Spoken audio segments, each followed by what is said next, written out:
Badut lagun bat irakaslea dela, eta horrekun galdetu zian. Errantzian, badulakeela pixkot zaila eta desesperatua dagoela, haur batek bereziki ez duela onartzen. Ez lagunana, ez beria, kasketak hartzen jula, lurrera botatzen dela, eta ez dakila hori nola egin, ez dakila hori nola buelta eman.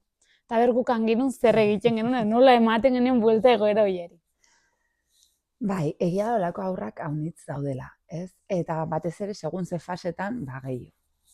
Orduan, angirun guk egiten duguna dire 3 gauza. Lehenbizikoa eta haitz importantea. Ezetza ez du onartzen, ezetza ditzen dulikan kontra egiten du. Bale, hori dena oso ongi identifikatua du zure lagunak. Ni haur horrek zer egiten du ongi. Ze haunitzetan, heldu bezala zentratzen gara, haurrak geizki egiten duen alderdi hortan, eta igual hortaz gain, bertze momentutan irudimen handia du, marrazten artista da, lagunakin konpartitzen badakit, egunin zehar, 6 ordutatik 5 ordu eta 45 minutu, zoragarriak izan dire, eta gu gaude hor, begira zer egin duen geizki, eta hori nola moldatu. Orduan, gure begiradak aldatzen du pila bat, egoeran nola bideratu. Orduan, lehenbiziko pausua eta importantina da, ireki begirada eta ikusi. Bale, ez du ezetza onartzen, kostatzen zaio. Ni zer egiten du ongi. Eta hori dena hitzetan paratu. Gero ja behin hori argi dugula, bigarrena eta evidentia da muga jarri.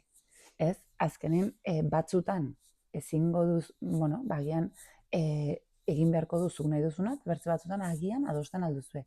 Mio, argi balima dago zerbait bete behar dula, mugak izan behar dira argiak. Orduan, hitz gutxi, motz eta tono firme batekin.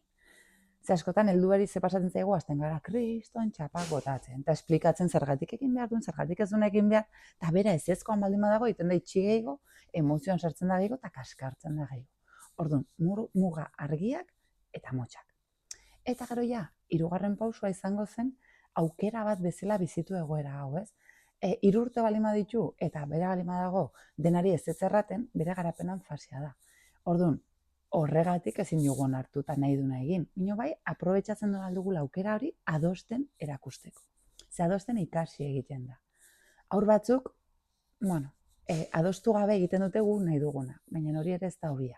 Ez, denari ez erratea ez da ona, denari baietz erratea ez da ere. Orduan, aukera hauek probeistu behar ditugu adosten ikasteko.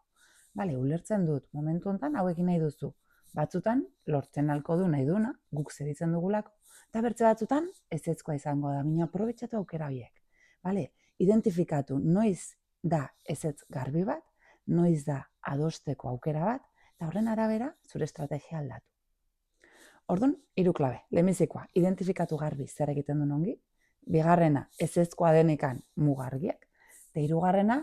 aukera askotan izango da, momentu honetzetan hori izango da aukera bat adosteko. Orduan, probestu adosten erakusteko.